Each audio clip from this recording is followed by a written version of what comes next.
Welcome everybody to this second adventure tourism webinar. I'm quite excited to have this second webinar taking place. Today we're going to talk about preparations, about safety, about route development and hiking. And I'm actually not an expert in many of those topics, but today we will be working with two experts in those fields, and I'm very excited to just hear to what they will be sharing. Just like last time, please be aware that this recording will be or that this session will be recorded, and it will be shared later on the Adventure Tourism Uganda website and on YouTube. So please be aware of that. Oh yeah, as a general rule, I would also like to ask you to keep your microphone muted, unless we ask you to unmute it. But I remember during last webinar, we were here with at some point reaching up to somewhere in between 100 and 200 people, I think. So then it's a bit more orderly if people keep their microphones off, unless we ask you to do otherwise. But for any comments and chats, please use the chat.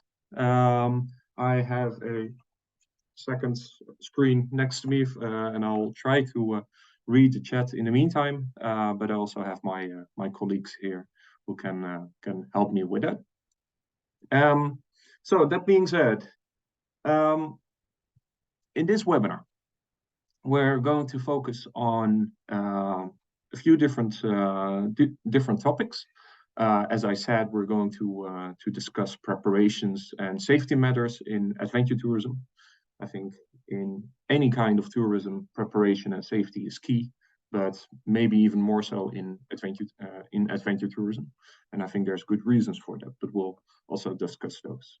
We're going to explore how to develop great routes, which what does a good route mean, whether it's for hiking, whether it's for cycling, whether it's for running, for safari. Any route that is being used, of course, needs a bit of development, and we're going to look into how can you do so, and also which resources can you use to do so. We're going to look into hiking specifically, and for that we have two experts joining, and I'm going to introduce them to you shortly. And just like in any other of the webinars, we're also going to suggest how you can train others in the topic of, well, preparation, safety matters, route development, and hiking. And I realized that last time we took a bit more time than expected, but this time I'm fairly confident that we can keep it within 2 hours, although I don't want to promise anything. So again, just want to highlight to keep your microphones muted, and it will be semi-interactive. So you can use the chat to just give your opinion, ask questions, and sometimes we'll also ask people to unmute their microphone to maybe elaborate on some of the things they mentioned. And again, this webinar will be recorded and will be shared online, so you can also share it with anybody that you feel would be interested in watching it back. So just want to introduce myself and my two lovely colleagues. So my name is Alexander Bongers, and most people actually know me as Lex. I'm currently recording this from the Netherlands, but I've been living in Uganda for 5 years, and for most of that time period, I've been working in tourism development. I'm also here with my colleagues Priscilla and Maureen, and they will be coordinating from they will be coordinating, allowing everybody in this meeting, doing some other things in the background. But just want to give a shout out to them as well. And today, well, and now I think my own head is in front of the other heads, so let me move it. So today we're also joined by Juma and Jan. And I'm very happy to see Jan twice on my screen right now. There he is. And but is it correct? Juma hasn't joined yet. And Priscilla, if possible, could you maybe give him a call, maybe? Because he was responding this morning, but so far, or is he already in the? No, it doesn't look like he's there. Hello. Hey, Juma here. there he is. Hey, Juma. How Hey, are buddy. you? Good. Good to see you. Yeah, so your name is Zoom user, but I guess we all are. But welcome, Juma. I'm very excited to have you in this meeting as well. Juma, maybe you can introduce yourself a little bit to the rest of the people here. Hello, everyone. Thank you for the great opportunity. Morning, Jan. Morning, Lex. Priscilla there, and the viewers. My name is Juma Chebet, born and raised in Kapchora on the slopes of Mount Elgon. And I work as a tourist guide and as well as the mountain lead as well. So I lead groups to Mount Elgon, different off-beaten tracks and other destinations. Yeah, so, and currently I'm also running my outdoor company. It's called Massive Mountain Expedition. And yeah, so far it's doing so well. So looking forward to the next session that we'll be conducting. Cool. Thank you, Juma. Thanks. And Jan, maybe you can also elaborate a little bit on who you are, or just introduce yourself for those who everybody who doesn't know you. Thanks, Lex. My name is Jan Bakker. I live in Uganda. I've been living here for the past 4 years, and I work as, I'm a hiking guide. I've written 2 hiking guidebooks for the countries of Tunisia and Tajikistan. And in the past 3 years, I've been able to, under the flag of Adventure Tourism Uganda, to train hiking guides in Uganda and explore new routes. Yeah, that's in a nutshell what I do here in Uganda. So basically, the development of the hiking tourism industry. Cool. And Jan, of course, I am aware, but I can imagine that many people here don't know about it. But you've been training guides in various regions in Uganda. That's correct. Well, what are your thoughts on that? How do you like it? How is that? Of course, I like it. Yeah, no, it's great to see, because first of all, there's a big difference between the different hiking areas and the level of experience. What during the training, what all the participants have in common is that they are very engaged and committed to learn, very eager to learn, and yeah, people are they have a thirst for knowledge about hiking tourism in general, and how to kind of develop themselves as a guide. But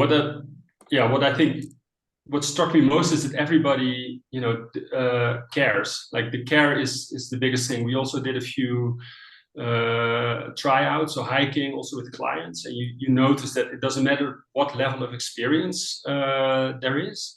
people care about their clients. And yes, for example, in the Rwenzori's or Mount Elgon, there is a higher level of experience compared to, for example, Karamoja. And that is to do with the maturity of the industry.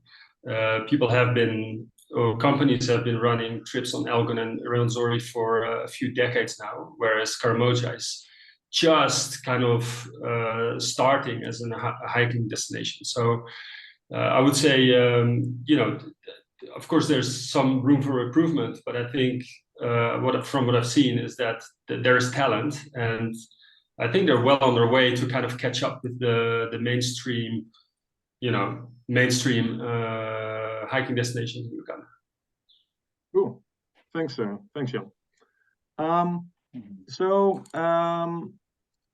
Just briefly wanted to mention what Adventure Tourism Uganda is for those of you that weren't there in the first webinar.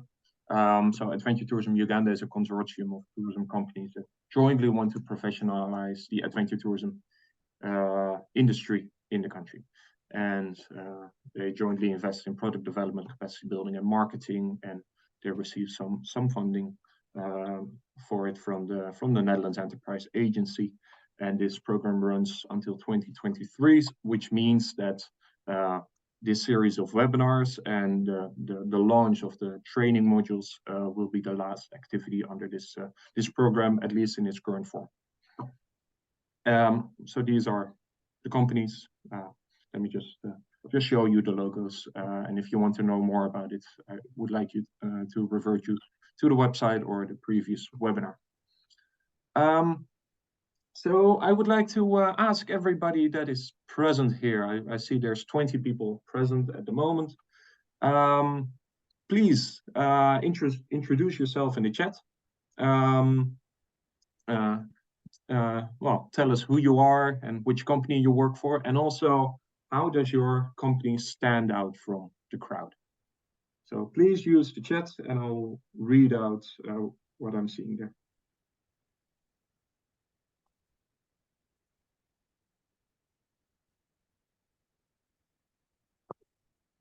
Hello. I'm called Felix Kamara. I work for Rugoni Tourism Village in the foothills of Rwenzori Mountains.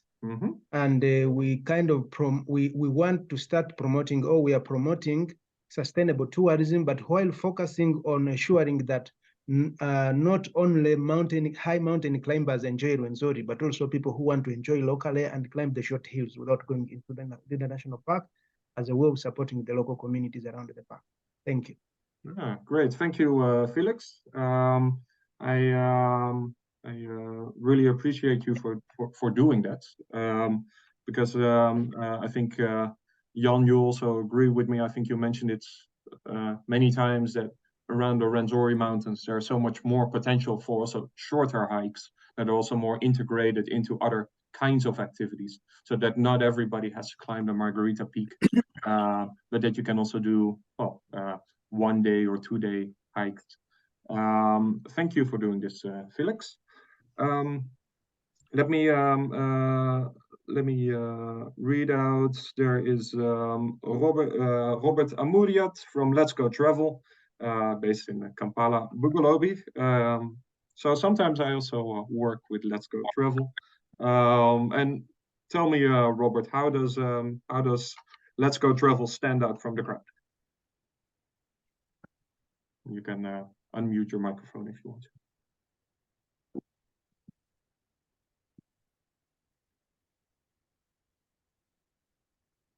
Okay, that doesn't seem to work. Let me read out some others. So Hilda is saying, Rohimo Tours and Safaris, we are focusing on community-based tourism in Mbarara, working with women groups, but we intend to add things like hiking, walking, safaris, etc. Okay, well, you're most welcome, Hilda, and shout out to you there.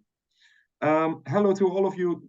Good morning. I'm Martin Oneka and work with Loremi Tours based in Gulu City. We promote cultural and adventure tourism in Acholi land and greater northern part of Uganda. I met the people of Loremi Tours a few times now, and I'm really impressed with their ambitions, and I often like to compare them to what Karatunga is doing in Karamoja, and I hope that the Acholi region will also just become a more established tourism destination. And I think the Acholi region at large, or the whole northern Uganda area at large, has so much potential for adventure tourism, for cultural tourism. Good morning to you too. Good morning. My name is Ties Timmermans. I'm founder of Red Dirt Uganda. We organize cycling tours in Uganda and Rwanda. We believe we stand out through our holistic and innovative approach to introduce and promote new cycling products in Uganda. Well, nice to meet you, Ties.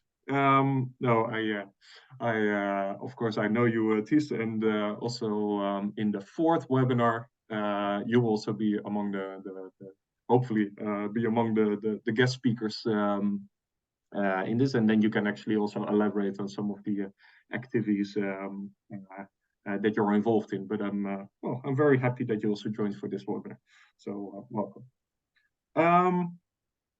Cool. Well, if anybody still wants to introduce himself, that's fine. But let me move on now.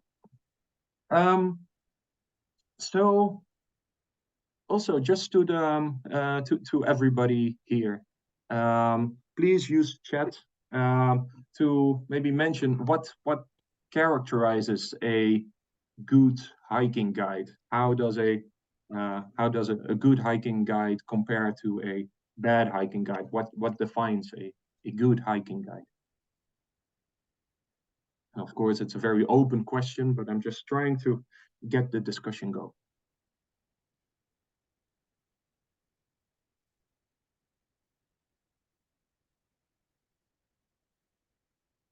In the meantime, Esther from Casa Uganda is joining.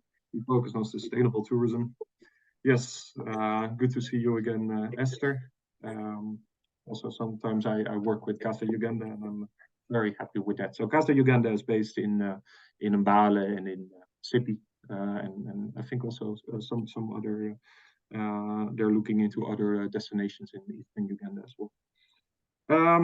So Ties is saying a good guide knows about safety and is very client-oriented.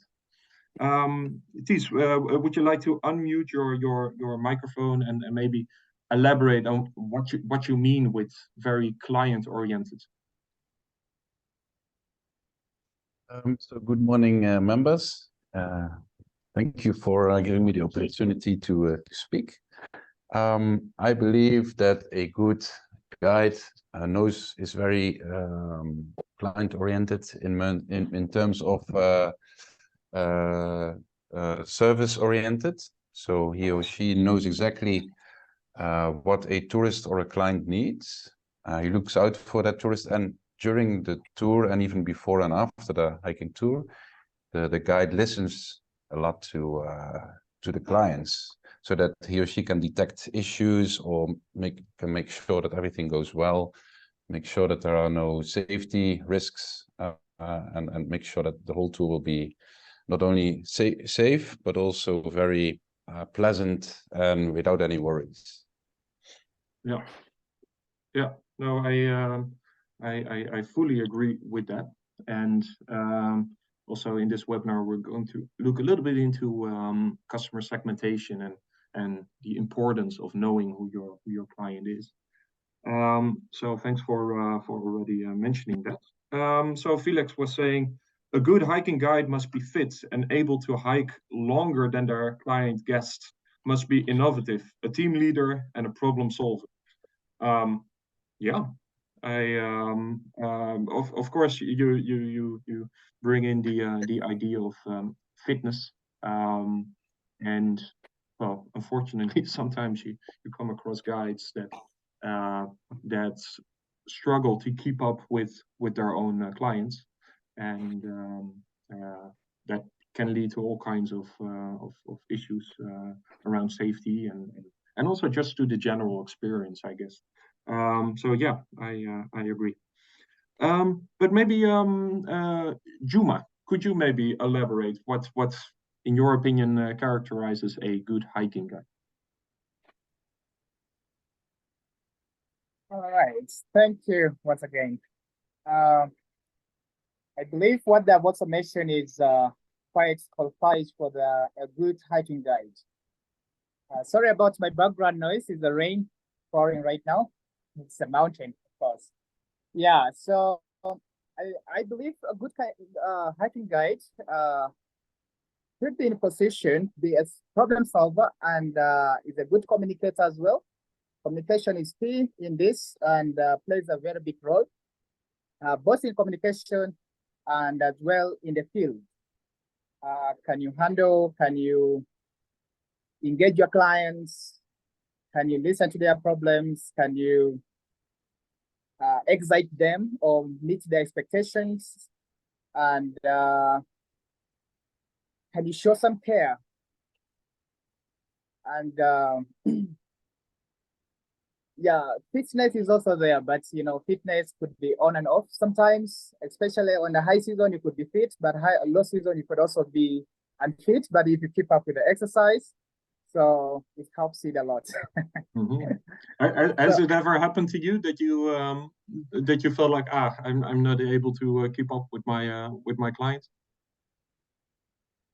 I think it just never happened because I've always been hiking. Yeah, I've always been hiking. I've always been biking as well. So on my free time, I do some biking. So yeah, sometimes, mountains breaks, especially when it finds you unfit. So you always have to be fit and mentally prepared as well. Good mindset. You can adjust. You are flexible enough or approachable. Your guests can always support you, can ask you, So I think the listening here is also very key.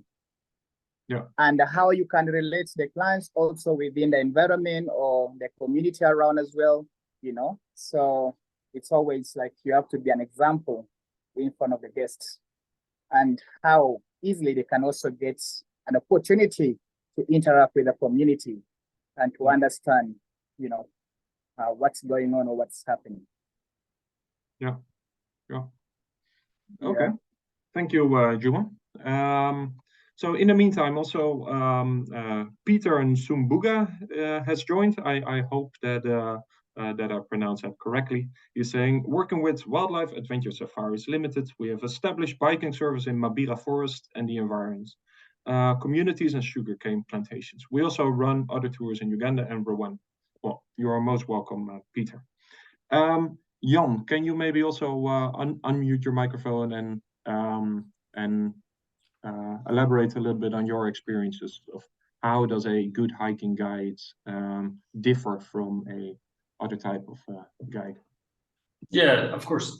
I mean, I agree with all the things that have been said. That these are, very, very good points. But I'd like to add two more things that I think could make or break a good hiking guide. The first one is managing expectations, because people have like in their mind what a trip should be like, but for example, if it's a very adventurous hike, you have to kind of be realistic and sometimes even prepare clients mentally for what is about to come.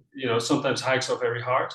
And if people are not mentally prepared for that, and it's going to be hard, their experience can be quite, I wouldn't say necessarily negative, but they have to kind of switch their mind halfway. So, and it may influence their experience during the hike, and not always in a positive way, So they are completely broken when they come back.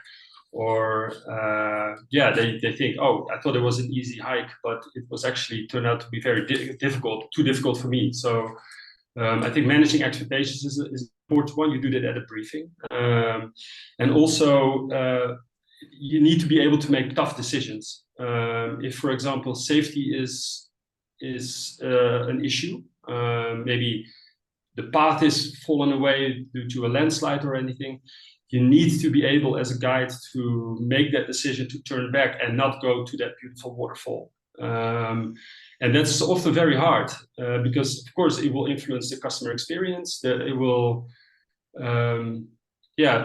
people may not be happy with it, but still, safety is paramount. And if and you need to be able to explain that properly. So communication is also very important in that. Yeah, so making tough decisions. I think that's one of the hardest parts of being a hiking guide. You know, when something unexpected happens, you need to be able to kind of change course or even return back, and even though you're under pressure of a group. So yeah, that's the two things that I would like to add. And to what extent in such a case is it sort of an interaction between you and the clients, or is it more that you just position yourself as the expert and you are the one to decide? How does that in the work? end, you are the guide, you're the one who decides.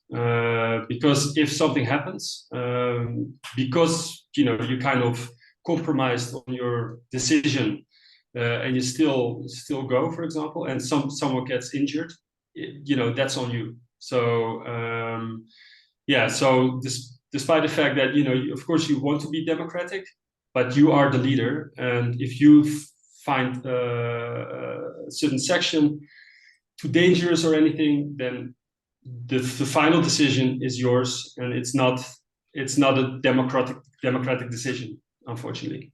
Yeah, you need to stand up for your decision, but you need to be able to explain it really well, and often clients understand why you make that decision.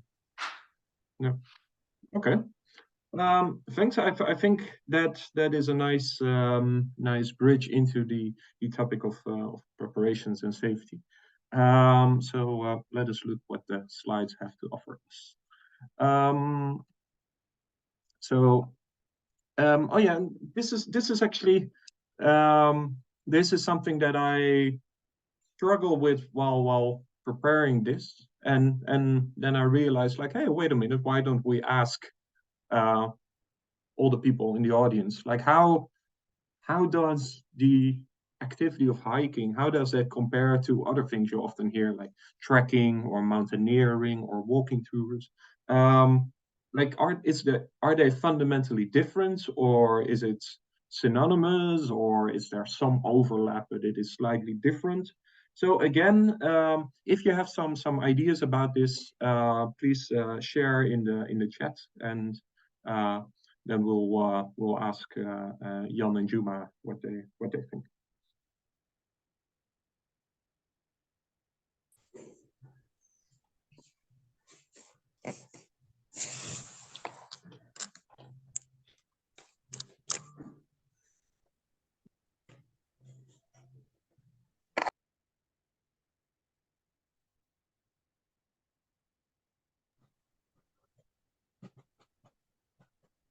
Let me. I'm not sure if there's people typing, but well, let me actually just ask Juma already.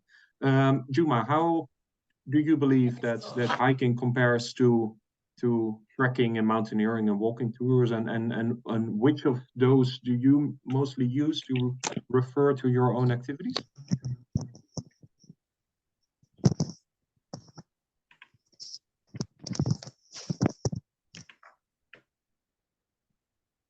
I can't hear you. Let me ask you to unmute. Can you hear me? Yeah, now we can. Yeah. Okay. Yeah, so to me, all these 2 or 3 words are way different from each other based on their action, how we execute or implement them. Yeah, so for instance, the hiking could be more of like a long day hike, like you can take it the whole day. Mountaineering is more technical, like Renzori could be referred as a mountaineering hike, because it involves so many things that you have to engage in. You have to have harnesses, you have to have other things. Then walking as well could also be short, like waterfall walk, could be a walk to the waterfall, could be also like for the day tour as well to me. And it covers either short distance or for a couple of hours. That is the walk. Yeah. Mm-hmm. Yeah. So most times, like hiking, I refer it to Mount Elgon. So hiking for 4 days, it's multi-day hikes to do all that trip or the circuit from one point to another. That is more like we are hiking the mountain. So that's how I use these words. Yeah. Okay, thank you. In the meantime, I also see that Gorilla Nation is elaborating. He's saying hiking is an adrenaline rush adventure different from other walking activities. Hiking raises the adrenaline. And he also says hiking is more of self-exploration, while other walking adventures are aimed to explore the outer sights and sounds. Okay, yeah, I like the philosophical nature of that comment. Thanks for saying that. Oh, and Casimir Herbert is saying hiking and walking differ in terrain, purpose, and intensity. Hiking typically involves challenging, unpaved trails, often in natural environments, and can span longer distances, catering to recreational and exploratory goals. Hikers use specialized gear for rough terrains. Walking, on the other hand, is a broader term encompassing everyday strolls on paved paths or in urban areas. It tends to be less physically demanding and serves various purposes, including exercise, commuting, and leisure. Walkers use comfortable shoes without the need for specialized equipment. These distinctions emphasize that hiking is a more intense, outdoor-oriented adventure, while walking is a versatile, accessible activity. Oh, thanks, Herbert. It sounds like you should work for a dictionary, and yeah, no, I think there's a lot of wisdom in this. Jan, maybe you can also share your thought. Yeah, so first I want to start with, I think the clear distinction is mountaineering versus the other types of, moving in terrain. So mountaineering is really, with technical equipment such as rope, harness, and carabiners. And then there's I think hiking, trekking, and walking tours, to me, it's very gray area. I mean, trekking is definitely not a day hike, that's for sure. That's a multi-day activity. Walking tours could be multi-day. I think it's true that it's probably, it implies like a more like another strenuous activity, or just in rough terrain, for example. So walking tours are a bit mild, I would say. And hiking, in my view, it could be anything. I think hiking is a lot in the States, the United States, they use that a lot for for all kinds of walking, trekking, and hiking activities. So that's kind of to me a bit of a general term. But if for example, in countries like Pakistan, you can walk on a glacier very easily. Like you don't need special equipment. You can just walk on it, maybe with crampons. That's kind of entering the gray area of mountaineering versus the other activities. So I think it's there's no real clear definition for all these terms. They kind of overlap here and there, and it's also whatever you used to use. I mean, it also differs what kind of English you speak, right? Yeah. So yeah, that's my take on it. Yeah. And is it correct? Like my own associations with hiking is that it's generally taking place in natural environments and remote environments. Like I never hear somebody saying like, oh, we're going do like a hiking tour in Kampala. Like it's that whereas walking tours, of course, would be possible, and even in a funny way, people could say trekking in Kampala. But like, does that also make sense? Like hiking is not really an urban thing.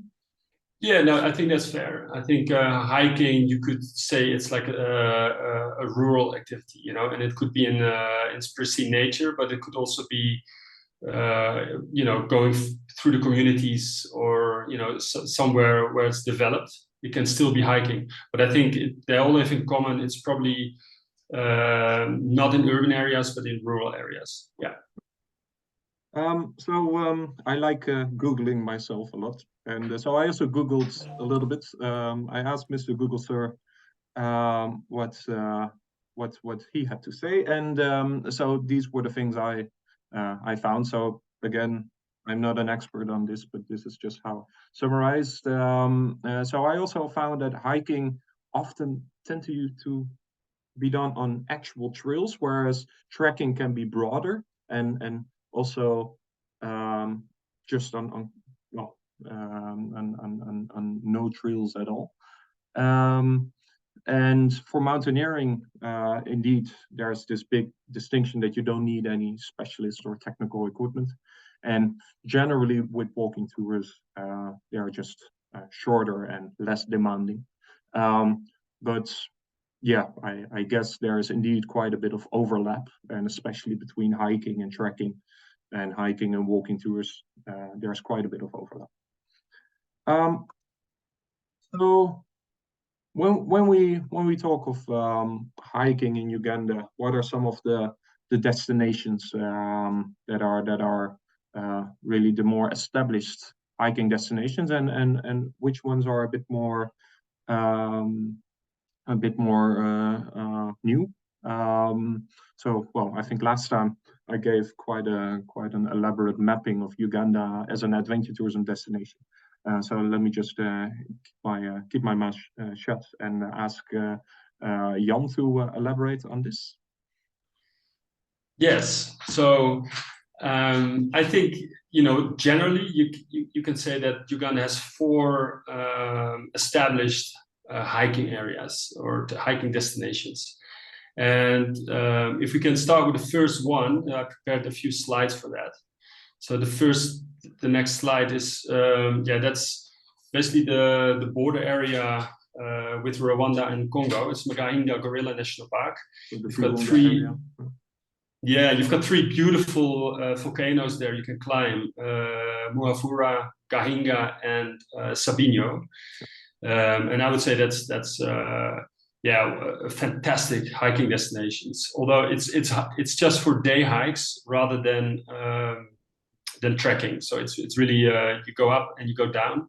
Although I do believe in recent years they added a little hut on Muhavura, so you could do it in 2 days, which is recommendable because it's a very big climb, and you can be on the summit before the clouds come in. So beautiful area. Yeah, challenging. I climbed Sabinyo myself, and I can say I'm pretty fit.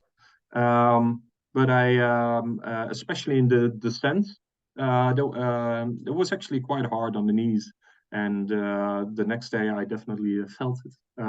But I absolutely loved it, and Mount Sabinyo, great place. And the funny thing is that, like, when you're on top of it, you're actually on that place where all the borders come together. And if you just keep on walking rounds on top of it, you can say that you've been like 20 times in Congo, even though you've never been outside of, well, Mount Sabinyo in Congo. And for nerds like me, that is very nice. Did you do that as well, Jan? Yeah, I've done them all 3, and how many times did you go into Congo? Oh, that I didn't know. I didn't do actually. I'm not a nerd like you, Lex. Okay. Sorry. Let's move on to the next one before this goes in the wrong direction. So here we have. Yes, Rwenzori Mountains National Park. Of course, that's the oldest and the most well-known hiking destination in Uganda. There are quite a lot of routes going into the mountain, and it enables you also to climb the highest mountain in Uganda, Margarita Peak, 5,109 meters high. But you don't need to go all the way to the top to have a fantastic hiking experience. So most of it is pretty high altitude. And all the routes, the 2 main routes basically. So you've got the Central Circuit, that's the classic route, the old route, and you can do that in 6 days. And along the route, you stay in mountain huts that are, scattered around the trail, and you see basically all the vegetation zones. And then you've got a Kalembe Trail, that's a more recent trail further to the east. And it starts from Kasese, you go straight up to Kalembe, and that's where you start that trail. And also that has great huts along the way. beautiful landscapes, and you go through all the vegetation zones. But mind you, trekking in the Rwenzori is very hard, and a lot of people do it in wellies, in rubber boots, because it's very swampy and very sometimes very slippery as well. So it's a lot more. It's quite technical, I would say, in the sense that you don't need any extra equipment, because ladders have been put in place where the terrain is very steep, but still, you know, it's not, you cannot do it very fast, normal people. You have to kind of do it slowly and mind every step you take. But it's stunning. How like I've actually never climbed the Rwenzoris myself, but how does how do the Rwenzoris compare to, let's say, Kilimanjaro or Mount Kenya? The big difference is it's a mountain range rather than a volcano. So Mount Kenya and Kili are, of course, volcanoes. So you go straight up generally and then down again. Whereas here you go up and down, and that's why you have these marshes. And therefore it makes it more challenging, I would say. You know, it's harder terrain to hike on. So and also I guess very different from Kili and Mount Kenya, because it's like there are proper mountains everywhere, you know, rather than just one huge mountain to climb.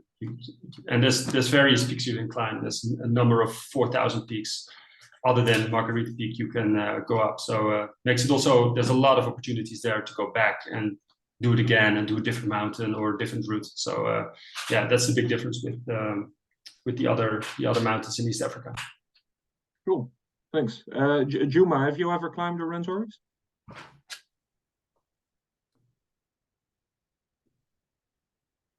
I guess that's a no. All right. So you're either muted or you are awestruck. Elgin National Park.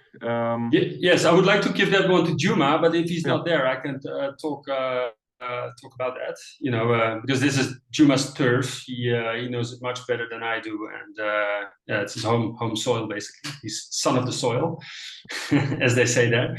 Well, I'll just take it away. Yeah, Mount Elgin is also a massive volcano. The highest peak is 4,321 meters. And there's various routes that go from the bottom of the mountain basically to the top, or you don't necessarily have to go to the top. There's other routes you can do without having to summit. So you've got the Sasa Trail, you've got the Sipi Trail, and the Piso Trail. And there is recently a new trail developed. I forgot the name about it. I've never done that one.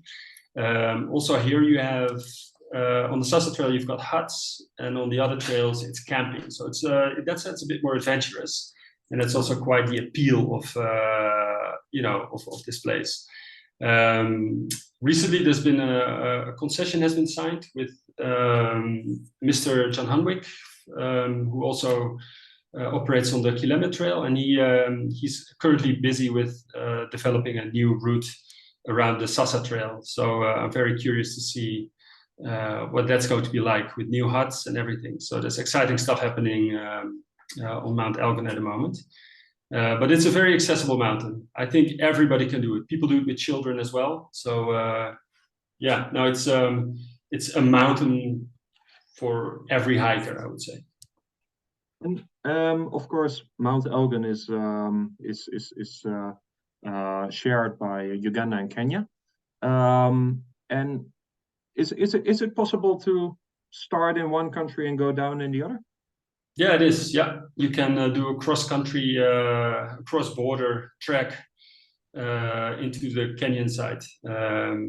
I've never done it myself, but it is possible. You need to do, of course, some organization up front just to alert the rangers on the Kenyan side, so they pick you up basically on the crater rim, and then you continue with them to through the Kenyan side to the bottom. So it is possible. Yeah. Cool. Juma, are you back? Just checking. Maybe you lost connection. Yeah, could be. Maybe he's up on the mountain. Okay, let's move on. And the Karamoja Mountains, or Karamoja, as you would say. Jan. Yeah, so Karamoja is, I guess, the less developed hiking destination because it's been closed for a very long time. But it is fantastic. You've got, I would say 4 main hiking areas in Karamoja. The first one is Mount Moroto. That's the most famous one. It's a massive mountain, lots of routes going up and down. So there's a lot of opportunity to basically develop interesting routes from day hikes to multi-day trekking. Then there's Mount Kadam, the hardest mountain, in my view, also the most spectacular mountain, just over 3,000 meters. And it has pristine jungle all around it, steep cliffs, and a beautiful summit plateau where you have views over the whole of Karamoja, and you can even on a clear day see Mount Elgin very well. So that's a spectacular mountain, pretty hard, steep terrain, difficult terrain, but worth the effort. And there's Mount Napak. I've never climbed myself. It's about 2,500 meters high, near the road. Yeah, that one is you could do in a day. And finally, you've got Mount Morongole near Kidepo National Park. And that's culturally very, very interesting. As a community, the Ik community, you can visit them. So it's kind of a perfect combination of nature and visiting remote local communities and learn about their culture. So yeah, those are the 4 main hiking areas. But who knows? There's probably more. So I'm keen to, in the future, go out there and see if there's other interesting areas to develop. So yeah. So as I also just wanted to tap into that into Mount Moroto. So I go to Moroto quite often, and just for anybody who happens to go to Moroto and doesn't know what to do for a day activity, there's this beautiful, beautiful hike up to a place called St. Lawrence, and I think you can go up and down in about 4 or 5 hours. You can go there with a local guide, and it's a steep climb, but it's doable for most people, I think. And it's just absolutely beautiful. And there's this lake on top of the mountain, and you can swim in it, and it's wow, it's fantastic, and it's just an activity that you can just do, and it's yeah. No, I that is something I would highly recommend. Juma, I see that you are back. Could you maybe elaborate? We were talking about Mount Elgin. Could you maybe share how do the different trails on Mount Elgin compare, and what is it about Mount Elgin that people should know about?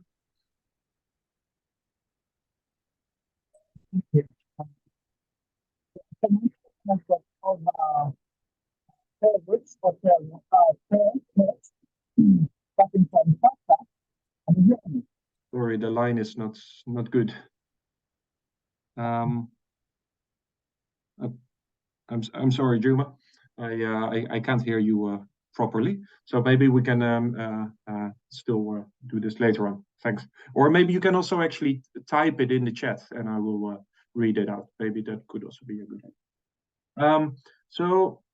And of course, these are just the mountains, and I think hiking is often associated with mountains. But I think also in more and more national parks, there's walking tours that you can do. Of course, Lake Mburo, Merchant Falls, but also many other. And I think these are also, of course, great walking or hiking destinations. But I think also all the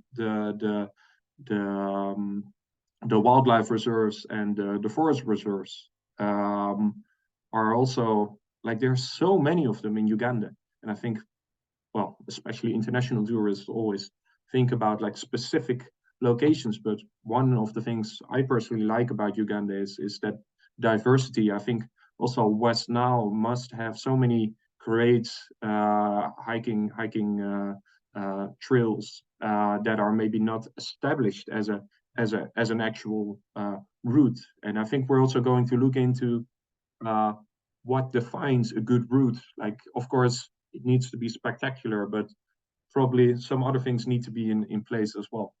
But I just wanted to emphasize that, of course, these mountains are the most common or most known hiking destinations, but that hiking can be done in so many more places in Uganda, and that is actually one of the things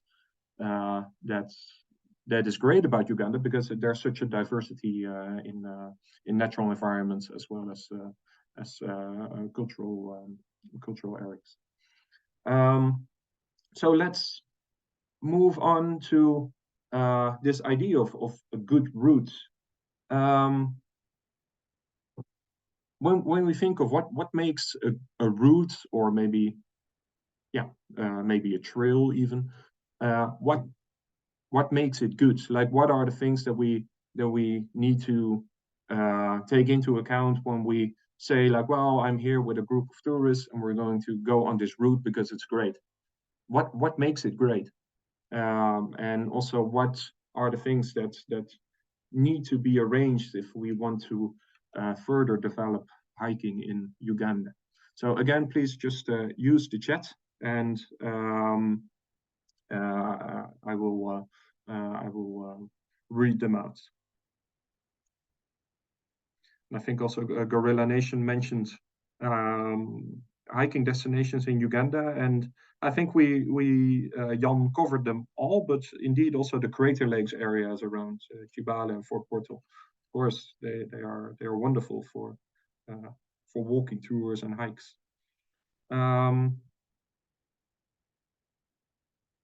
So Thaddeus is saying boardwalks, scenery, planned stopovers.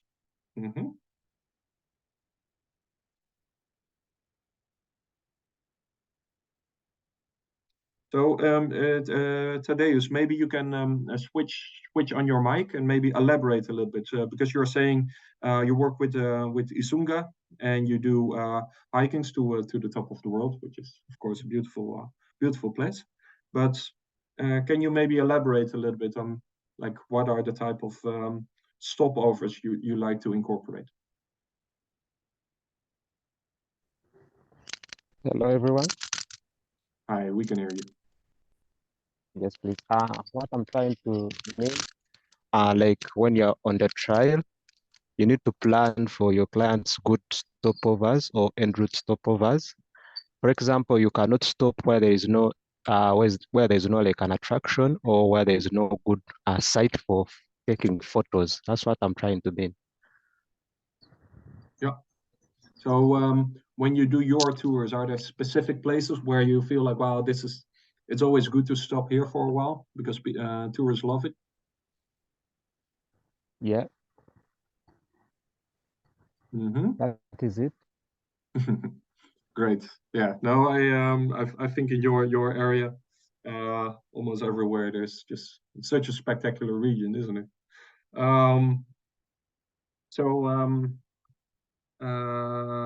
Tony is also saying signage. Yep, that is important. Herbert is saying good hiking route in Uganda combines diverse elements, stunning natural beauty. The route should be well maintained. Cultural encounters can enrich the journey. A balance of challenge and accessibility, appealing to both seasoned hikers and beginners. Finally, responsible ecotourism practices such as minimizing environmental impact and supporting local economies ensure the sustainability of the route, making it not only good but also ethical for hikers. Yeah, I like that. Maybe Juma or Jan, maybe you can also share your thoughts. But is it correct that for some routes you don't necessarily need to be appealing for all kinds of customer segments? Like, maybe some routes are also just good for beginners, whereas other routes can be just fine by only targeting more experienced hikers. Is that correct? Yeah, I think but personally, I think that, you know, what is good route is quite personal. You know, some people are searching for raw nature. Some people are more into the cultural side of hiking, and some like the combination. So I think, you know, that's a clear distinction, or not a clear distinction. That is a distinction that people make. You know, if there's no culture at all, some people kind of miss that interaction with locals. And then, of course, you've got different levels. I mean, you've got you know, very accessible hikes that are easy to do, short distance, not too much climbing. And on the other side of the spectrum, you have, like, you know, climbing Margarita Peak, which is pretty hard. You need tactical gear to get up there. Big rewards, but it's also, you know, a big effort and commitment to do it. So yeah, I think it's making a good route is personal, but I would say, you know, it has some criteria. Like safety is, of course, the biggest criteria. If a route is not safe, it's not a good route. It doesn't matter how pretty it is. It's not a good route. I don't think waymarks is necessarily a thing that needs to be done, because you can go with a guide, you know, so the guide will know the route. Yeah, so, but there has to be something to see, right? Then, as you know, like photo moments, what one of the other guys was saying. It could be a great view. It could be like a feature, like a rock formation. It could be a waterfall. You know, I do think a good route needs a few of those elements to make it, to make it a really good experience. So if it's only like in a grassy meadow and there's nothing else, I would not call that a good route. So yeah, that's my take on it. Yeah. Thanks, Jan. Juma, do you have anything to add?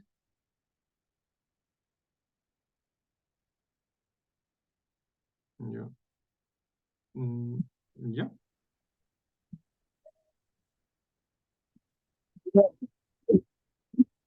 Not yet. Can you try it one more time? Hello. Hello. Yeah, we do hear some sound, but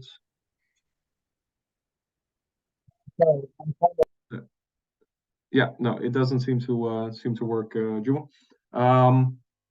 Okay, so indeed, Jan is saying what defines a good route, of course, differs a little bit from to the preferences of the people on that route. But then there are certain characteristics that need to be ensured. Think of safety, and think of, for example, moments that are visually appealing. And those places are great for stopping. So when, like, this is always something that I find fascinating. Like, people, like, I'm really not tech savvy myself, but I know that nowadays there's so many different apps that you can use to find new routes, to maybe share them, but also to just literally, like, look at a map and just go with a pencil and just draw new routes. And of course, there's also apps for navigation and all that. And some of them are free, some of them are paid. And, like, to me, this is also just from my own genuine interest. What are the apps that are really useful when you're working in tourism and you want to develop new routes? Jan, can you maybe take us through the different symbols that you see here, and maybe there's others as well? Yeah, of course. I don't use all of them, I have to say, because, you know, I mean, of course, you've got your preferences. Yeah, but let's dive into those preferences. Like, of course, exactly. You are familiar with all of them. So. I use Strava a lot. The good thing about it is it's, you know, you can record your route quite easily, and then you can see it back on the Strava application. It's mapped, and you can even use different maps. So that's a really good one, and people can download your routes as well if you choose them. So that's a preference. That's an option. But that if you download the GPX, so that's basically the track that you made, you can apply it to other applications as well. So Strava is a great one. It's free, and it's you have a paid version as well, but a free version you could do most of the stuff that you need. I've used Komoot as well, but my experience is that Komoot is more for well-established places like the Alps, for example, or the UK, or places where trails have been mapped really well, and people have added a lot of data. Because what happens is you've got OpenStreetMap, and that's basically the open source application where people can create routes. And Strava and Komoot, and I think all of the others, except for Google Maps, they take the data. So all the things that are put in OpenStreetMap, they take those data and apply them to their own application. So the source application is OpenStreetMap, and from there, people, the companies that run Komoot and AllTrails, they all use OpenStreetMap data. So the problem with OpenStreetMap OMS, OpenStreetMaps, is that everybody can add everything. So sometimes you have to be critical. It's some trails are drawn in, so it's also possible to draw it rather than just downloading your GPX, and that makes it in some cases unreliable, I would say. So you always have to be critical when you see those routes. Does it make sense? Because of course it can be quite dangerous if you just blindly follow a route that's been created in OSM, and then it's applied to other applications, but it's not doable. So you always have to be critical using every single app you see here. Even Google Maps, Uganda, Google Maps is not always very, very accurate, and they take you to places where you shouldn't go. So but my preference is Strava. I use Komoot for cycle touring. That's quite good, because roads are definitely on it. Hiking trails, not so much. And OpenStreetMap if I want to add a route and share it with everybody else.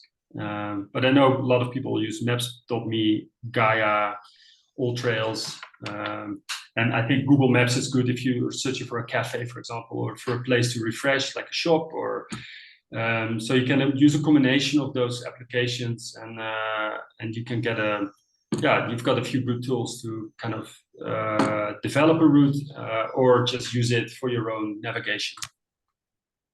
Yeah. I was thinking about Google Maps when you mentioned that Google Maps is not always very good in Uganda. I remembered when I first moved to Uganda in 2018. I was living in Bunga, and or at the time I was living in Kansanga in Kampala, and I was visiting a friend in Bunga, and so I was using Google Maps to go there. But Google Maps uses all the data of other people that go there. So, well, of course, it takes you through all the Panya routes, but I don't know if people are familiar with that area. But there's a big swamp in between Kansanga and Bunga, and there's actually this big sewer pipe that is like almost like 1.5 meters in the air, and it goes over like an open sewer / river part, and I felt like, well, when you're in Rome, do as the Romans do. So I also walked over it, but it's about like, what is it, 50 meters long, and of course, if people come from the other side as well, you have to go like around them, and I always told myself like, okay, you need to make sure that you don't fall in. And well, of course, you can all guess what happened. At some point, I did fall in with my bag. So that is how useful Google Maps can be in Uganda. So thank you, Mr. Google, sir.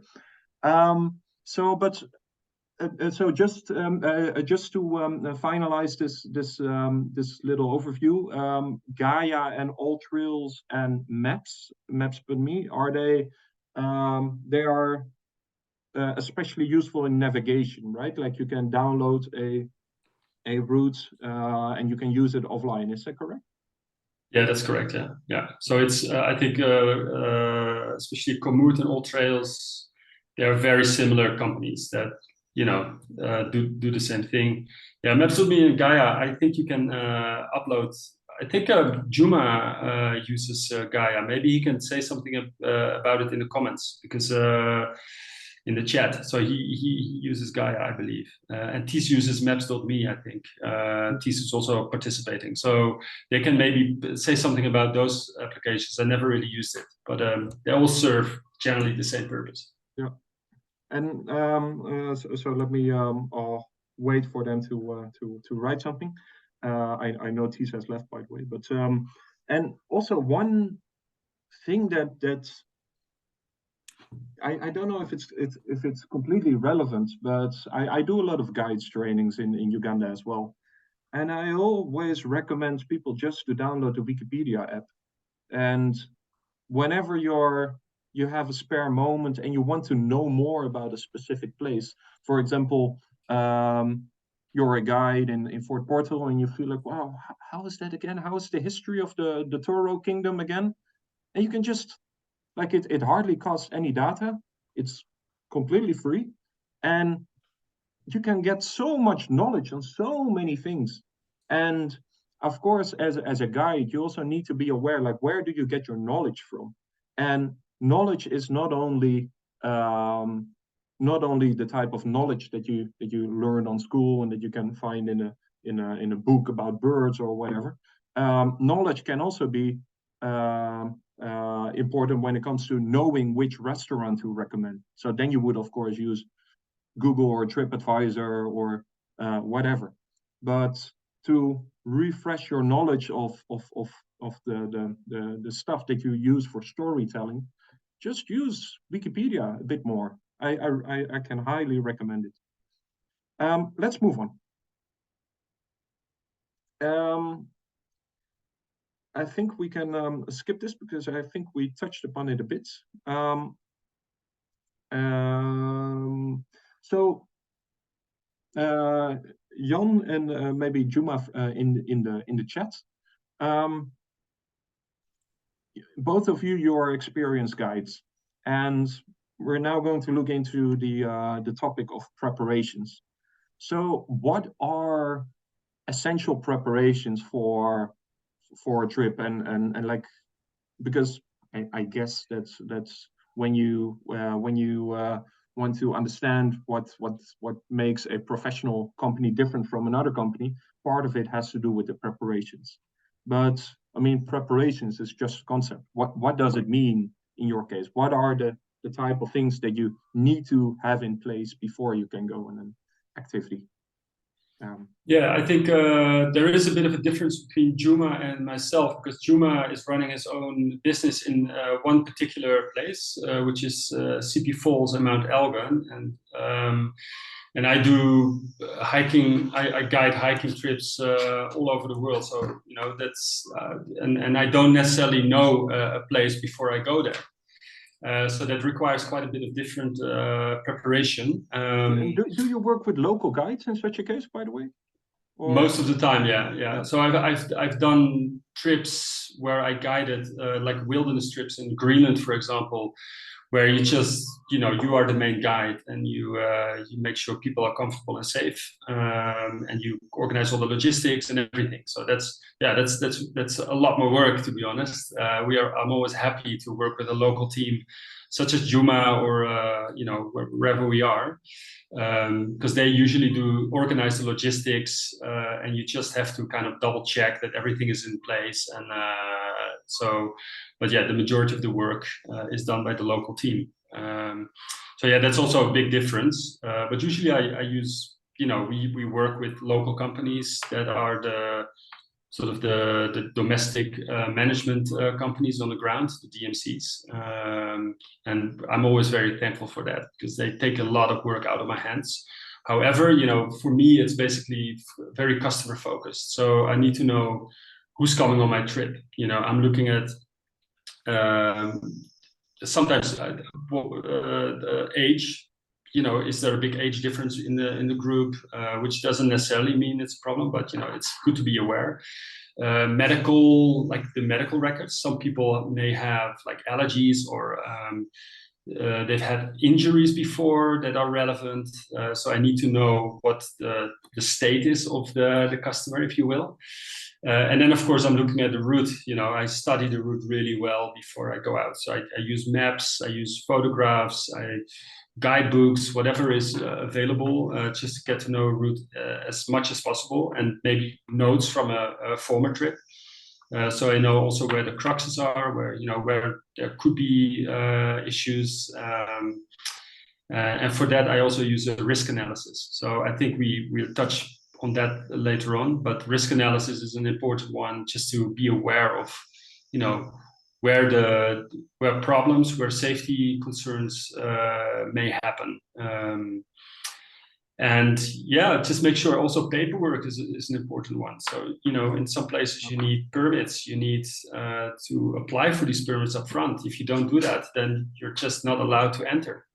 So it's important to have all the paperwork that's needed in place before you go. And also double check that with your customers. So sometimes simple things like expired passport, they cannot fly out because the country where they go to, their passport has to be valid for 6 months at the moment they leave the country again. You know, simple things like that. So you need to be aware of all those regulations before you go, so you can inform your client accordingly. And I think you touched upon knowing who your customer is. But how do you do that? Is that a matter of making sure that you have a proper survey that you send out, or is it more like an informal call that you have with them, or how do you do that? That's a good question. Some trips that are, you know, that are not so hard, I would say. You just have a form they fill in. So a questionnaire, you know, just for them, you have the normal data, the normal details of the person. But also what I said, you know, medical history, I think is quite important. If somebody had a hip replacement, you know, that's good to know. And it happened, I can tell you. But I found out quite late. But then you have the harder trips. I also work for a company, and they let people apply for a trip they're actually going to pay for, because it's you know, these trips are quite extreme, and they have to know that a person is, you know, has enough experience, for example, to be up for the task.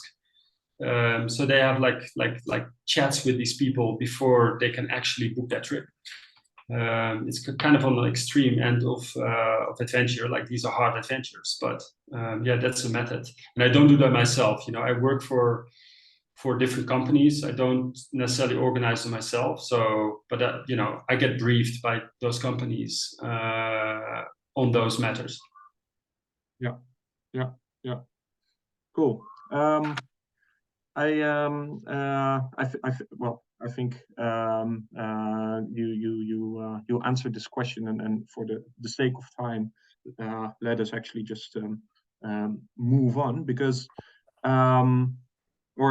there's something I wanted to add on this as well. Understanding who your clients are is important from, let's say, an entrepreneurial perspective, because then you know, like, to what extent actually, like, what can you add in the activity to ensure that their experience is just as good as it can be. So maybe there might be little differences, like maybe if for example it turns out that they are fascinated by birds, these are the things that are maybe useful to know at forehand.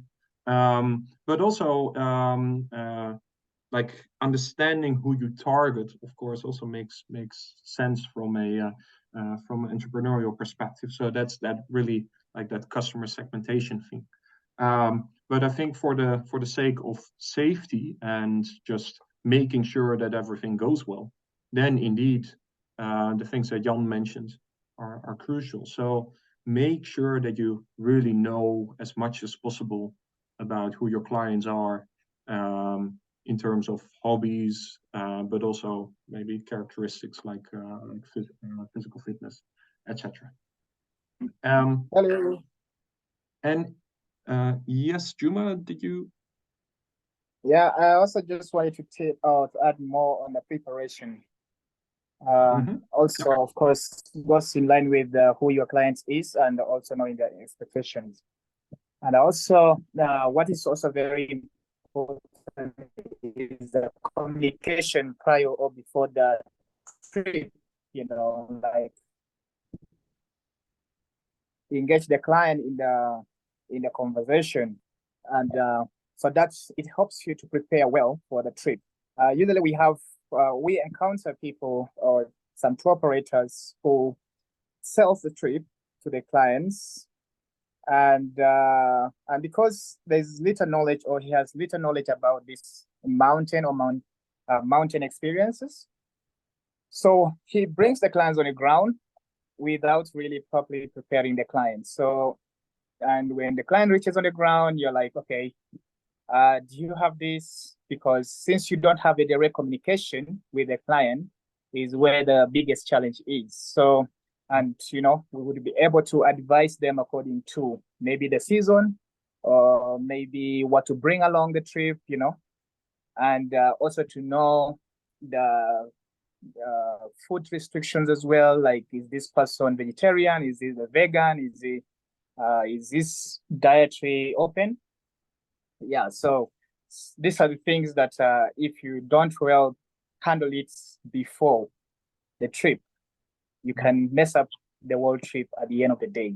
So has that often happened to you? That you went on a trip and you felt like, I wish I had known before? It has ever happened a couple of times, not to me, but because these are the information that I have at hand. I have experience about the mountain. I have experience when to hike this Mount Elgon.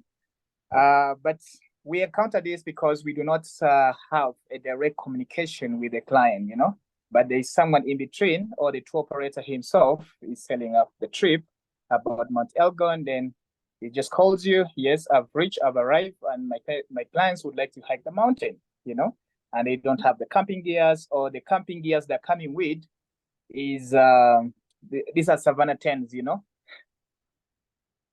and they assume that all the conditions, or the mountain condition, or either Savannah condition or the tropical condition would handle, So we reach the mountain, and you assume like maybe the tent is safe, and it starts raining in the night, and all of a sudden you hear people screaming at night, like the rain or the water is in the tent, So sometimes we encounter these challenges, and it disrupts our preparation sometimes. So when we have a direct communication with the client themselves, we are able to prepare for the trip based on what we have heard from them, and also to advise them. So we do engage guests in the proper decision and proper arrangement. Yeah. Well, thanks for adding that, Juma. I appreciate that addition. And I think as a guide there, you should also be aware of what it is that you can influence, what it is that you can control, and also things that you can make. You can take safety measures into account, but there's always things that you cannot fully control, but you can at least sort of mitigate the risks, and just communicate to your clients that there might be certain risks, but be as open about it as possible, or clear about it as possible. And I think this is what you're seeing at the slide right now is also a way how you can communicate to your clients when it comes to what is expected of the clients. So make sure, like, this is a way how you can visualize what is expected of the client. Do they if they want to have something very challenging, and they, let's say, go to activity level number 1, maybe it's not the right activity for them. But I like this way of visualizing it.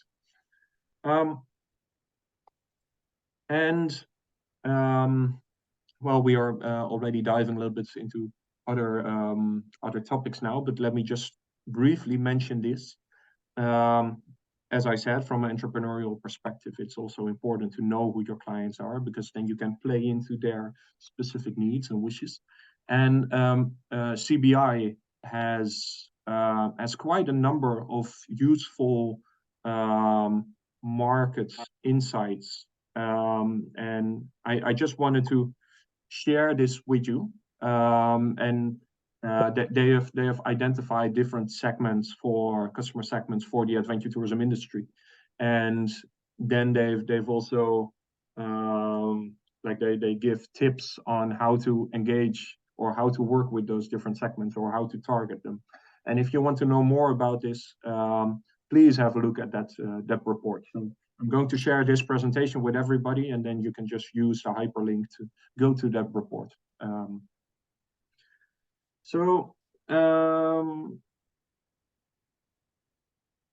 Yeah, I also think that we touched upon these things already, but I think just to give a bit of a summary again, I think we touched upon this in the previous webinar as well. In adventure tourism, there's always risks, and those risks are often, not always, but often maybe more severe or maybe more diverse compared to most other types of tourism. And of course, it also depends on what the actual activity is. I think for, let's say, the rafting people in Jinja, the risks are quite different from, let's say, somebody who does walking tours in Murchison Falls or does hiking tours up Mount Morongole. Jan and Juma, can you maybe mention, when it comes to hiking specifically, what are the most important risks that you need to be aware of, and how do you play into them? How do you mitigate them, or how do you interact with those risks? Juma, shall I start? Yeah, you can start. Right. So yeah, I think that there's three elements basically that kind of that cover the risk element. Of course, you've got terrain. So when you go into a place, you need to know the terrain. You also need to know the sort of the elements that could make the terrain risky. And then I'm thinking of river crossings, for example. I'm thinking of steep terrain. So is it, do you need a rope for it, for example? And if so, then maybe it's not the right route. So yeah, the toughness of the terrain is definitely something you have to take into account. And I do think you have to know the route, whether it's yourself or from notes, and act accordingly. So when the terrain gets tough, basically you need to be upfront and scout what if the place is safe enough to cross. And of course, you've got weather, and I think that's also really relevant in Uganda. Some places can get very hot, like Karamoja. So and that could have an effect on the health of your clients. So if it's too hot, there's a risk of sunstroke, and then people, you need to make sure they have enough water. They need to wear a hat, sunscreen, and all these measures. So weather is a very important one. On the other hand, if you go to the Rwenzori's, you need to be dressed to keep yourself warm. And I think crucial is, in the briefing up front, even before the briefing, your communication with the client before, you need to kind of make them aware of that. So you need to send them the right pack list to mitigate that risk. And finally, also security is, of course, a thing. If you go to a place where security may be an issue, you need to monitor that before you go. You need to do that regularly with the right contacts in the area who know what the situation is. and also have like a plan that if security is not good enough, what are we doing? So there always needs to be sort of a plan B in your risk assessment. What if this happens? What are we going to do? Are we turning around? Are we going to make a detour? So there needs to be sort of a plan B and even a plan C, just in case the risk element is too high, and you need to change your tour essentially. Yeah. Juma?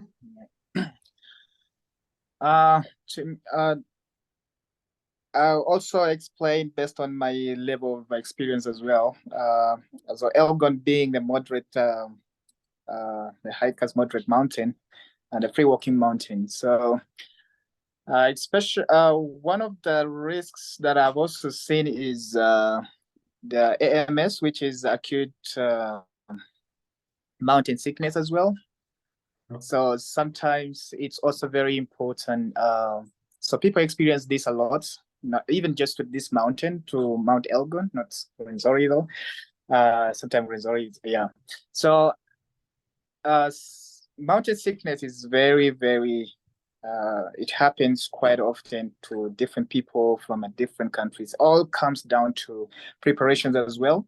So knowing where the person comes from, especially if someone comes from below the sea level and you're taking someone above the sea level, especially if, you ask someone, are you from Netherlands? So to everybody who doesn't know, at this very moment, I'm below sea level, or well, I'm actually on the second floor of this building, so I'm probably on sea level. But indeed, most of the Netherlands is below sea level, so that's what Juma is referring to. Yeah, so it's very important to know where the person comes from, and also some previous testimonial mountain experience. To have you ever been to any mountain and stuff like this.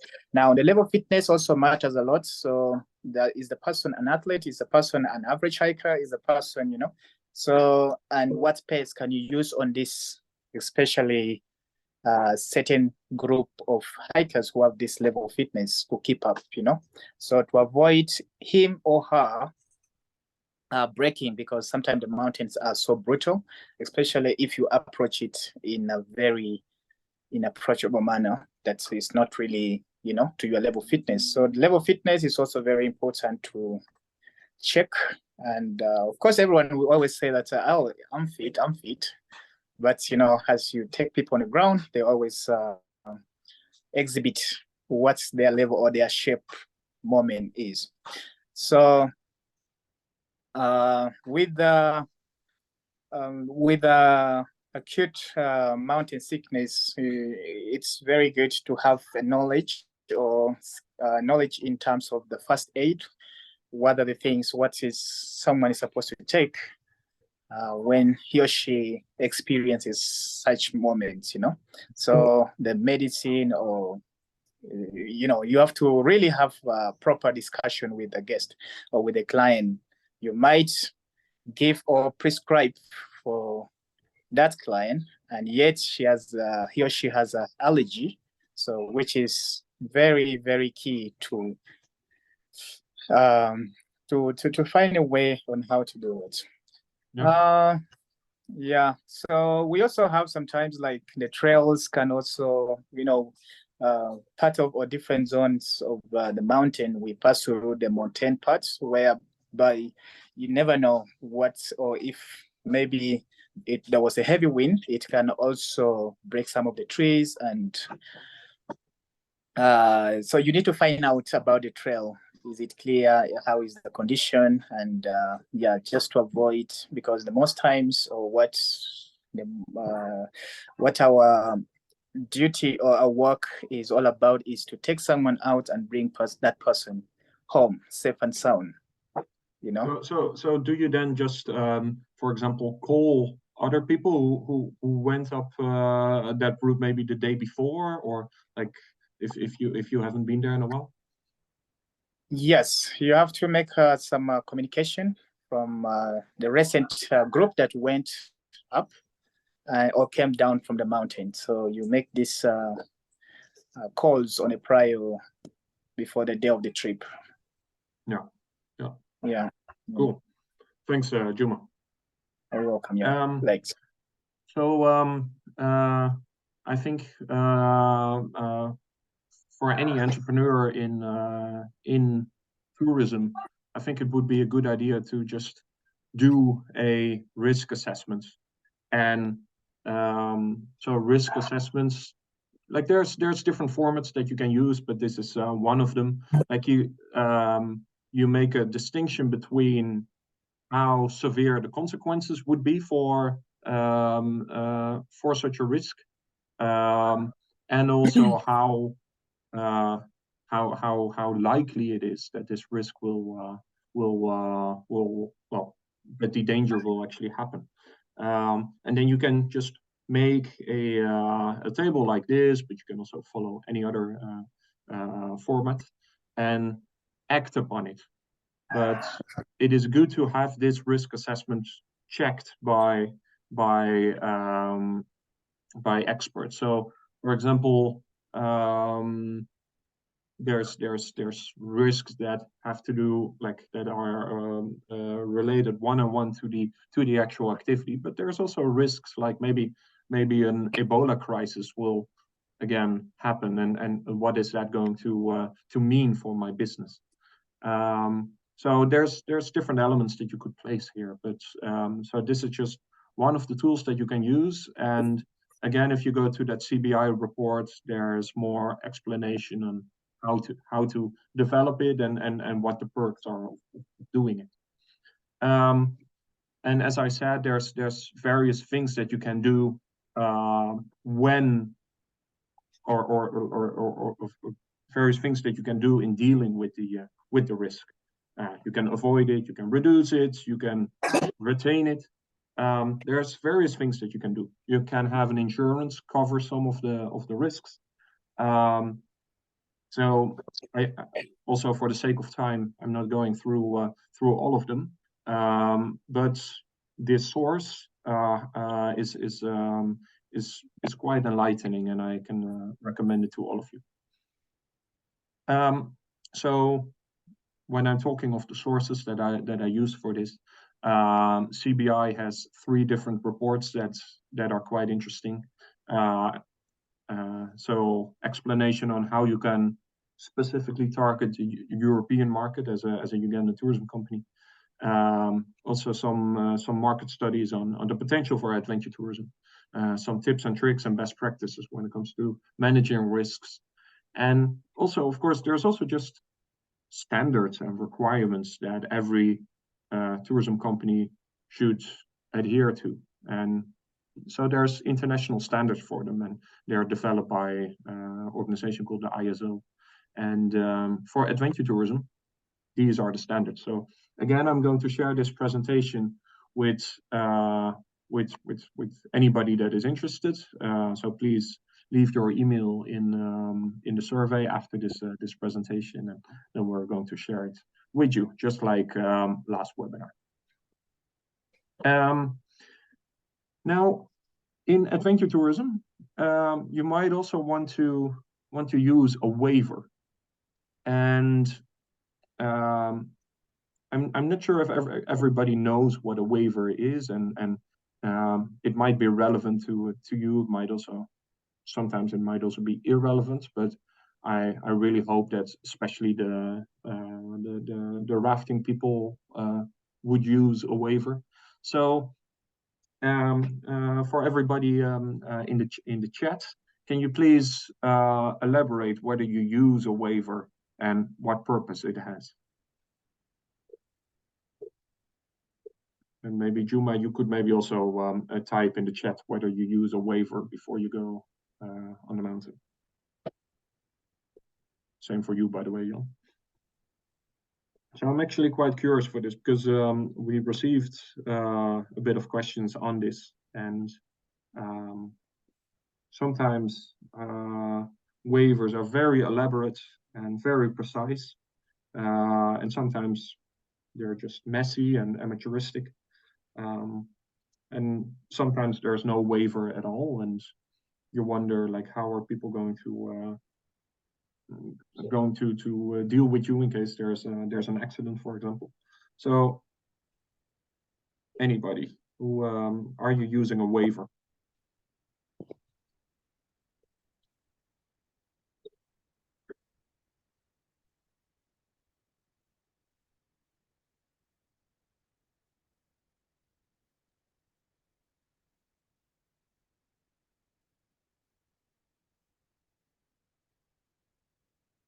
So Jan is saying waivers or terms and conditions are done by the companies I work for, not by me personally as a guide. Yeah, that makes sense. So if I'm correct, Jan, you are a guy that's maybe like a freelance guy that might be employed by individual companies, and they have their those documents in place. Yeah, that's correct. Yeah. Yeah.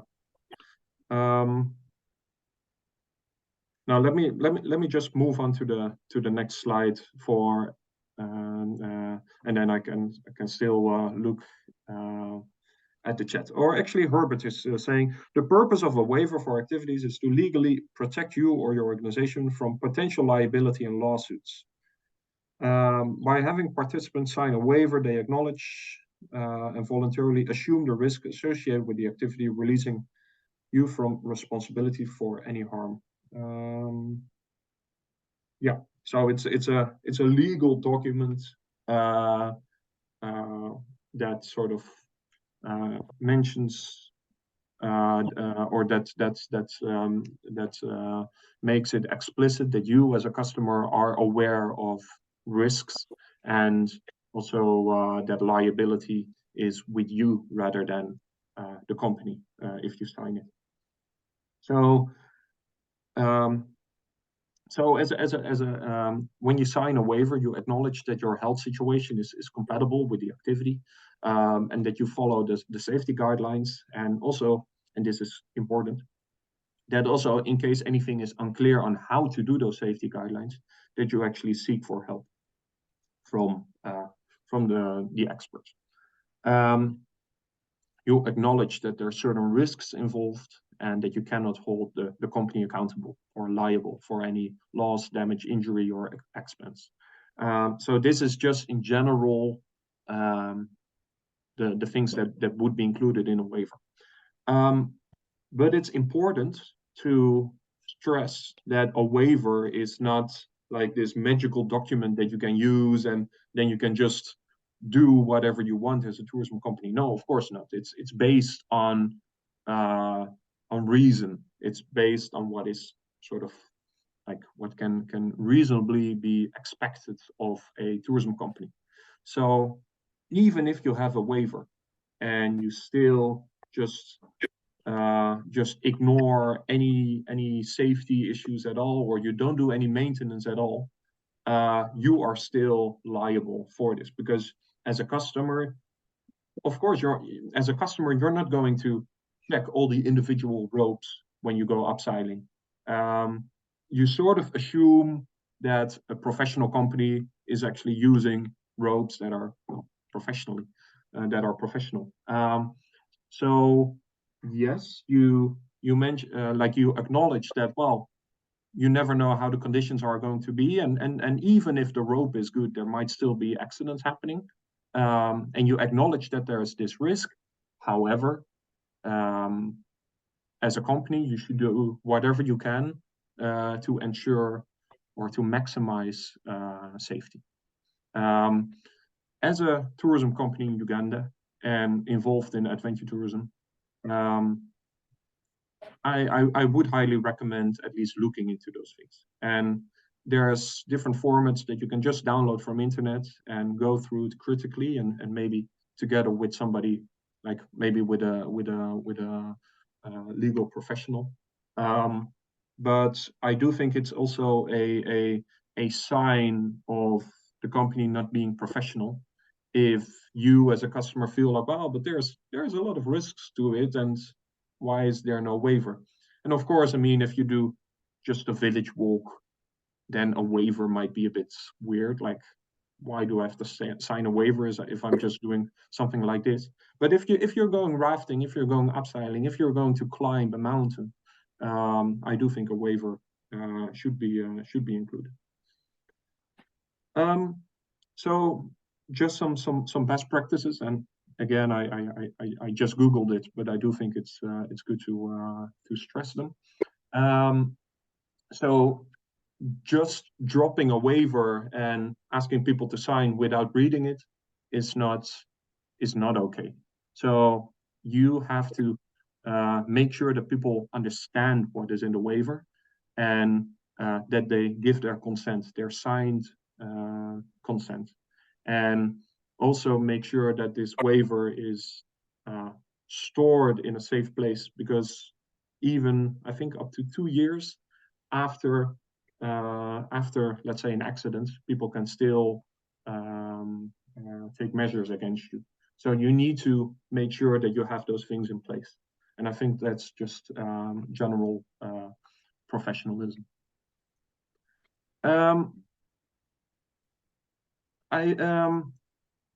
I think as in hiking, even though there might even though I think we all agree that when you compare hiking to mountaineering, that specialist equipment is generally not necessary in hiking. But still, that doesn't mean that there's no gear at all. I think Juma mentioned the first aid box, for example. So these things need to be maintained and checked upon before the activity, because of course we can all agree that prevention is better than the cure. So Juma and Jan, how do you typically deal with maintenance and preparing the gear? Shall I start, Juma? Right, so it depends kind of what type of hiking, trekking tours you do. If it involves camping, of course, there's a lot more equipment to maintain. For example, tents, if you don't store them well, they can lose their waterproofness, which is of course terrible when you're running your next tour and it appears that the seals on the side are not good anymore and it rains in, so that would be a very bad customer experience. Plus you have to buy new equipment. So yeah, I think tents, things like sleeping bags, if you rent them out, they need to be stored very well dry, because otherwise they will deteriorate eventually. And on a personal level, I think your most important piece of gear is your jacket, is your waterproof jacket, breathable. So you have to. What I always do, I do wash it with special like a liquid to keep them waterproof, but also to keep it breathable, if you know what I mean. So something like Gore-Tex is a material that the bigger companies use, as part of your rain jacket or your rain trousers. And your boots are also quite important. To keep them, you need to kind of treat them to keep them waterproof, and clean them after every use. So clean gear is essential. What about you, Juma? Yeah, I think it carries almost the same thing that because we all do the same, or quite the same thing. So yeah, so I also believe that the clean gear gives a good impression. So if you poorly kept it and it involves those holes and you're camping and it rains and you have water in your tent, it's absolutely not a good trip, and you'll always have coming back. So maintaining the camping gears is way important. Do you also take the sort of the responsibility to help in the maintenance of the actual trail as a guide? Yeah, we do. Especially, like, for instance, I did a very new trail with my first group, and it's called Bushiu Trail, starting right from Bududa site, and we came out from Sipi. Yeah, half of it I knew, and the other starting point, I had no knowledge about it. But then I was so clear to my guests, like, we're taking this trail, but it's a new one, it's a new adventure. So let's feel free to, work as a team. Yeah, so at some point I was pointing areas that needs to be maintained and being like to who are rangers to advise their bosses on what material they need to do to put or to organize that part of the trail. Yeah, so and yeah, so most times is we advise on what to do, on where to maintain, so we participate. No. Yeah, thanks. No, I think that is it's good that you're doing that, because in a way you can also look at the trail as being part of well, your company equipment, almost like it's part of what needs to be in place to be able to offer quality. So so when you look at maintenance, you shouldn't only look at your personal gear, like your clothes and all that, but also look at the trails that you're using, and even if it's not ultimately legally your responsibility, still if you see that there is any risk that has been caused by a lack of maintenance, you should take the responsibility for that to flag it. I think Vincent has raised a question in the chat, and I think it's a very good question. So thank you for that, Vincent. So he's saying one of the challenges with waivers and terms and conditions for many companies is that they are simply copy and paste from someone else. Is there somewhere one can get a well-done template that can then be customized to a company's need, especially for adventure tourism? So please, Jan, also correct me if I'm wrong. But if I would answer this, well, I think with almost everything in life, you should be careful about copyright and not just do a simple copy and paste, like with pictures or with text and all that.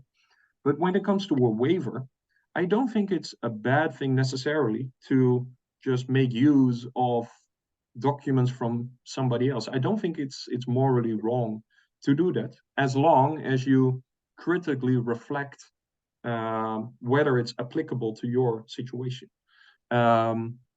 So, of course, like all the risks that are specific to the activity that you are doing need to be mentioned. And actually, I mean, I was Googling through some templates myself, and I mean, all of the activities that are happening in adventure tourism in Uganda are also happening in other parts of the world. And of course, the context is a bit different, and even the legal context is a bit different. But still, I do think you can base it on good waivers somewhere else, and they are not too hard to find. But I think what is most important in that sense is that it just needs to be a high quality waiver, and in that sense, have it checked by somebody with a legal background, and it needs to be applicable to your context. Jan, do you agree? Yeah, no, I agree. I mean, you use tools that are available and shape them to your needs. I mean, this makes no sense to reinvent the wheel. Yeah, yeah. Cool. Let's move on. I hope that answers your question, Vincent. But thanks for posing it. So we are now reaching the end of this webinar almost, but there's just a few things that I would still like to show you. So, like I mentioned in the previous webinar as well, my own role is not only being the coordinator of Adventure Tourism Uganda, but I'm also the content lead of Ukarimu, which is an initiative focused on making training materials for the tourism industry more relevant and more accessible to anyone with an interest in that. So already right now, if you go to ukarimuacademy.org, you can find training materials on hospitality, product development, digital marketing. But we are currently also developing training modules for the adventure tourism sector, and they're going to be launched this year. And I think this webinar series is also a way to promote these. So also when it comes to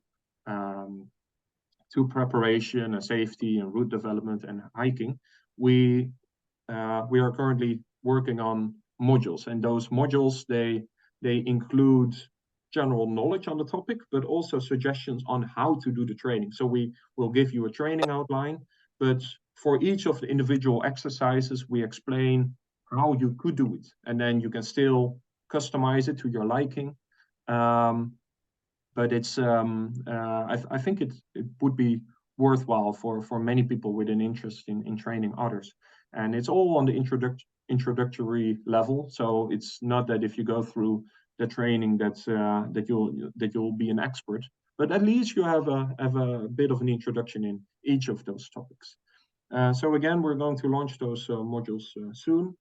And I just wanted to sort of show you how the training outlines will look like, or will probably look like for these specific topics. So so when we talk of when we talk of preparations and safety, for example, we suggest a 2-day training in which the first day is focused on preparations. So it would be a brainstorm on what characterizes a professional adventure tourism company. There would be some exercises on customer segmentation, and also about how to communicate to your customer prior to an activity, and also all the things that you need to prepare. And then you develop an activity execution plan. So logistically speaking, what needs to happen to make this activity a success. So again, I'm not saying that if you go through this one day that you are an expert in it. No, but it does give you a bit of an introduction into it. So, and then when we talk of safety, we would have a discussion about the need for preventing problems rather than solving them. We will do an exercise on develop a risk assessment for your activity, and also we will establish SOPs when it comes to maintenance, and also how to communicate this to your colleagues, and we will set up a waiver. And then in the afternoon we will focus on different emergencies and how to respond to them. So it's also a bit of a brainstorm. So just mentioning it one more time, it will not make you an expert, but it's good to get these things going already. And then when it comes to route development and hiking, we are, for example, looking at this, like again, a brainstorm of what makes a good route, what are the different elements of a good route, introduction into those different resources that you can use, so those different apps, and also just picking one and familiarizing yourself, and then developing a route with it, and then you would present those routes to your peers and get feedback on it. And then finally, for hiking, we would suggest something like this. So first, it would be a general introduction into, or discussion on hiking as a topic, and you would then develop a hiking tourism activity, so a whole package of where is it going to start, where you're going to, what are the stopovers, what will be the storytelling that takes place, those type of things, and then you present it to others. A guest lecture from a hiking expert on his or her experiences would also be crucial, at least according to me. And somebody like Juma or Jan would be perfect for that. And from that, it would lead into a discussion like how do you do guiding when it comes to hiking? How does guiding and hiking differ from maybe the safari-based guiding that most guides in Uganda are familiar with? And then, of course, put this into action and go on a practice hike in small groups. And then when you come back, you brainstorm on what you learned. So again, this is just a little teaser that you can use to give a bit of an introduction into it. And again, if you want to become a hiking guide, you probably need more than this, but at least it will give you a bit of an introduction.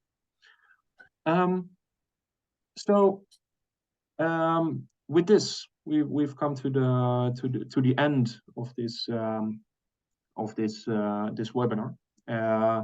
And again, I wish to thank all of you so much for being here with us today, and also shout out to all the people in the future, because there might actually be people looking at this right now that are not here live with us, but that are looking with us, looking at this webinar maybe in a few weeks from now, or even many years from now, I don't know.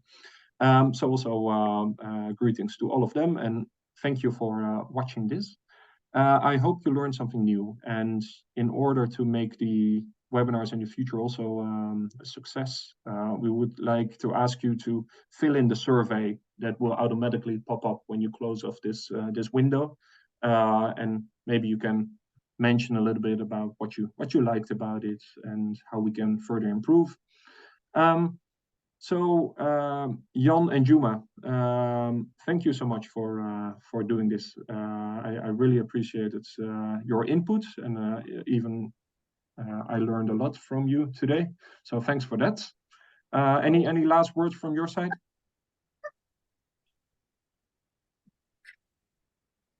Come on, Juma, you can do it. All right, thank you very much for this opportunity. Thanks, Lex and the team and the audience who are listening.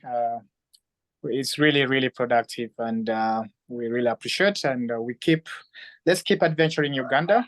Uganda has so much to see, so much to be discovered. There are so many hidden gems around the corners. So we just need to be, we need to go out there and discover more and more. And yeah, so it's a great opportunity, and I hope we keep doing this. And we are not yet perfect, but then, you know, when we keep sharing knowledge like this, it keeps us in a steady line, and we do deliver our work in a professional manner.